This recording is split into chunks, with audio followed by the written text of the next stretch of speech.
देश के गद्दारों को। दिल्ली हाईकोर्ट ने कहा है कि अगर मुस्कुराते हुए कुछ कहा जाता है तो इसमें कोई अपराध नहीं है। पीठ दिल्ली दंगों के मामले में अभद्र भाषा को लेकर दी गई याचिका पर सुनवाई कर रही थी। दिल्ली हाईकोर्ट की बेंच ने शुक्रवार को कहा, अगर आप मुस्कान के साथ कुछ कह रहे हैं तो कोई अपराध नहीं है।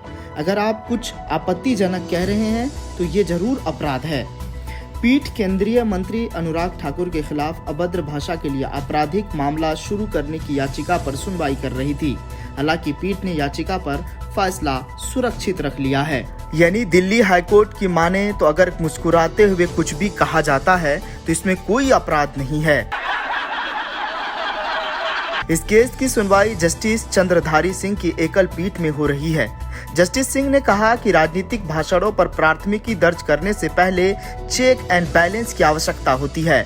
बता दें कि सीपीआई नेता विरिंदा करांत की ओर से याचिका दायर में निचली अदालत के आदेश को चुनौती दी गई थी।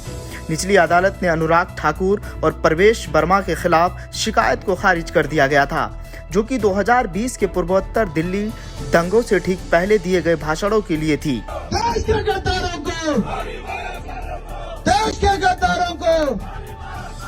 मंत्री ने अपने भाषण में प्रदर्शनकारियों के खिलाफ कार्रवाई करने के लिए अपने समर्थकों से आह्वान करते हुए देश के गद्दारों को गोली मारो सालों के नारों का इस्तेमाल किया था।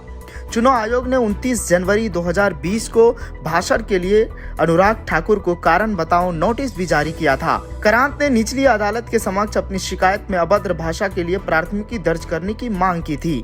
जस्टिस सिंह ने टिप्पणी की कि चुनावी भाषण और अन्य समय में दिए गए भाषणों में अंतर होता है, क्योंकि अगर चुनाव के समय कोई भाषण दिया जाता है तो वो एक अलग समय होता है। यदि आप समान समय में भाषण दे रहे हैं तो आप कुछ भड़का रहे हैं। पीठ ने कहा कि चुनाव भाषण में राजनेताओं द्वारा एक दूसरे से बहुत सी बातें कही जाती है और वह भी गलत बात है, लेकिन मुझे अधिनियम की आपराधिकता को देखना होगा।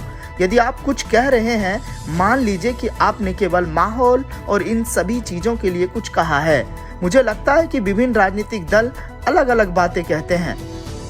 करांत के वकील अदित पुजारी और तारा नरूला ने अपनी दलीलों में कहा था कि भाषणों ने दिल्ली के विभिन्न हिस्सों में हो रहे CAA के विरोध प्रदर्शनों के दौरान हिंसा को भड़काया।